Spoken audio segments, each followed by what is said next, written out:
Live from downtown Detroit, home of WDIV and Click on Detroit, Local 4 News at 11 starts now. We are in for a cold start before we bounce back for a beautiful weekend. Find out how many of us are going to hit 60 by the finish. Malls are constantly trying to reinvent themselves. We'll tell you what one local mall is doing with artwork number one and a radical new idea that's going in beyond that wall. We begin with Decision 2020 and Michigan in the political spotlight. And let me tell you why I think our campaign is the strongest campaign to defeat Trump. The Democratic presidential candidates set their sights on our all-important state as Bernie Sanders hopes to repeat his 2016 success. And Sanders began a weekend blitz in downtown Detroit tonight, looking to win over voters ahead of Tuesday's primary. Trying to take back the momentum from Joe Biden after Super Tuesday. Our own polling shows Biden ahead right now in the race here. Mara McDonald was at the TCF Center tonight, and Mara, Sanders canceled a Mississippi rally so that he could concentrate his efforts here. The strategy makes sense. He has to win here on Tuesday. If he doesn't, it is a deep cut that likely leaves him limping into Florida. Our job now is to win the primary on Tuesday here in Michigan. Bernie Sanders kicking off a weekend blitz of Michigan, Detroit, Dearborn, Flint, Grand Rapids, and Ann Arbor. Every state is terribly important, and I think come Tuesday, maybe Michigan is the most important state. So I think you're reminding me that the polling 4 years ago had me, 20 points down on election day? And it turned out not to be the case. So, polls are polls. Who knows? All I can say is that we are going to work as hard as we can to win here in Michigan. Biden is coming to Detroit and Grand Rapids on Monday, but Senator Amy Klobuchar was in Southfield stumping for Biden tonight. I just think this Midwestern sensibility and the excitement around the surge we're seeing with Joe Biden is going to bring him to victory next week. Our own polling has Joe Biden +6 over Sanders here, which explains the decision of the Sanders campaign to blitz the state, a state that he took from Hillary Clinton in 2016. He spent a lot of his Detroit stops savaging Trump. 2 years ago, Trump and his friends gave $1 trillion in tax breaks to the 1% in large corporations. And while he pledged to support Biden if he is the nominee, he had plenty to say about his rival. It is hard to create energy and enthusiasm when Joe Biden's campaign has received funding from over 60 billionaires in this country. Back here live, something to consider heading into Tuesday. Michigan is the first battleground state primary. You better believe that all eyes are going to be here, and they're going to be looking at turnout as well. We're live at the TCF Center. Mara McDonald, Local 4. And Mara, Sanders spoke about his win here back in 2016, but the dynamic is different this time around. It is different this time around. He was joking with me about polling. Yeah. In 2016, the Clinton campaign made a series of errors here. I don't think that's up for any sort of discussion at this point. Also remember that he was running against somebody with high unfavorables. Joe Biden doesn't have that same situation happening here. So it's going to be interesting to see what happens. Sure is. And, exactly right. All right, Mara, let's run down what's coming up here, because Sanders has a busy weekend ahead of him, making an appearance in Dearborn tomorrow, stopping in Grand Rapids and Ann Arbor on Sunday, and then Flint on Monday. Joe Biden appearing in both Detroit and Grand Rapids on Monday. We've got all the details on our website, clickondetroit.com. A Detroit police officer is recovering tonight after an accidental shooting earlier today. Police say it happened this afternoon at the police headquarters in downtown Detroit.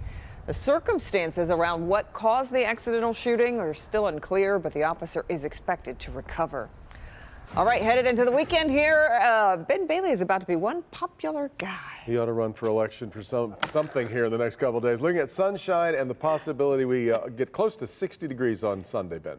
As Bernie said, polls are polls. And we know how that turns out. So let's just stick with the facts here. And that is the wind is coming out of the north, at least right now.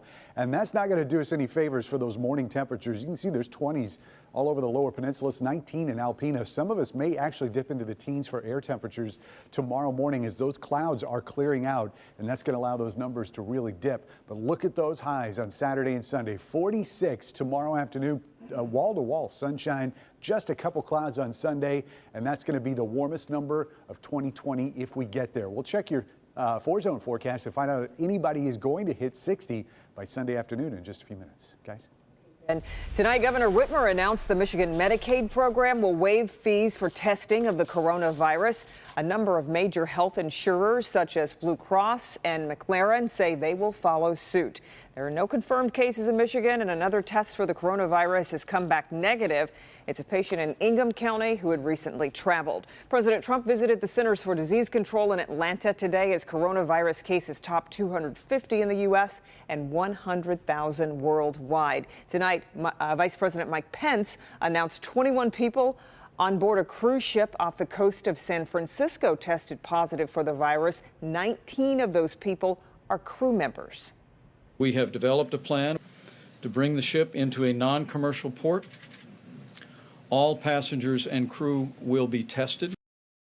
Also tonight, officials in Austin, Texas, announcing the South by Southwest Arts and Music Festival has been canceled because of fears the virus could spread. Former UAW President Gary Jones expected to plead guilty on corruption charges. His next court appearance coming up March 19th. He is accused of conspiring with others within the UAW to embezzle more than $1 million. Jones was president for about a year and a half before quitting last November.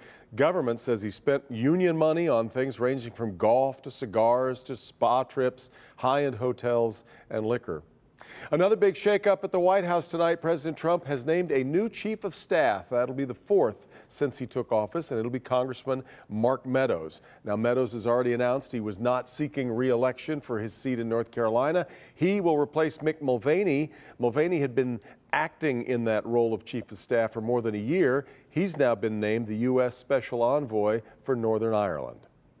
On-site sports betting is only days away from coming to Michigan casinos. The State Gaming Control Board announced today casinos can have on-site sports betting beginning at 1 p.m. Wednesday, March 11th. That's just in time for the NCAA March Madness tournament that begins less than a week later. Michigan's legislature voted to legalize sports betting late last year.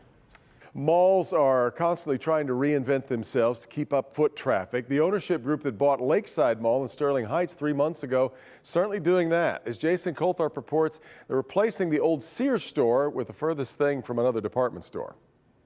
The Lakeside Mall is coming up with some bold new ideas to kind of fill in the empty spaces around the mall, and the biggest of which is going to go where the Sears used to be, right beyond that wall. Really? Pretty cool. What these giddy, fast-talking teens are excited about is a new ice skating rink, a modern facility with synthetic ice that will be open year-round. There's like a lot of stores here, and then like an ice rink just makes it better. I think it's a good idea because like a lot of people like going ice skating, like we do. I think it'd be cool because you can do it like year-round. It will also feature sound and lighting for what it calls disco skating. Anything to make it a little bit different and kind of keep the indoor mall, because I've heard they're possibly like closing it down. So yeah, Partridge Creek is freezing in the wintertime. And if you look around Lakeside, you'll notice a lot of white space. Well, that is changing too, courtesy of some local artwork and graffiti artists that will be splashing some new life onto these walls. I think it changes the worst until 2008, but now start to go back. Tony Ansara has had his jewelry store here at Lakeside for 29 years, and he's hoping this move will start another upswing. I hope it gets some more traffic, foot traffic, to bring people back to the mall, because, you know, this mall had so many ups and downs. That's what happened. So there's no people to rent the mall for 3 years when they were in bankruptcy, but now they're back. The good company bought it. I hope so. And we'll see what they're going to do. The timeline to make this a fun urban shopping environment is moving right along. You're not going to have to wait until next winter for the ice skating rink to be open. They expect to have that ready by this spring. In Sterling Heights, Jason Colthorpe, Local 4. And also in the spring, look for a food truck and pop-up market that they hope will help reinvigorate the mall as well. Disco skating. How are we going to keep Ben Bailey in the building if there's disco skating that Sounds close? like fun. I know. Huge stretch of I-75 is closed in Oakland County for a second straight weekend. Just a few minutes ago, crews closed both directions of I-75 from 8 Mile all the way up to Square Lake Road. The closure south of 696 is for the demolition of the John R. Bridge and 9 Mile turnaround. North of 696, crews will continue to prepare for the upcoming traffic shift between 13 Mile and Coolidge Highway. By 5 a.m. on Monday, 2 lanes of traffic will be open in both directions.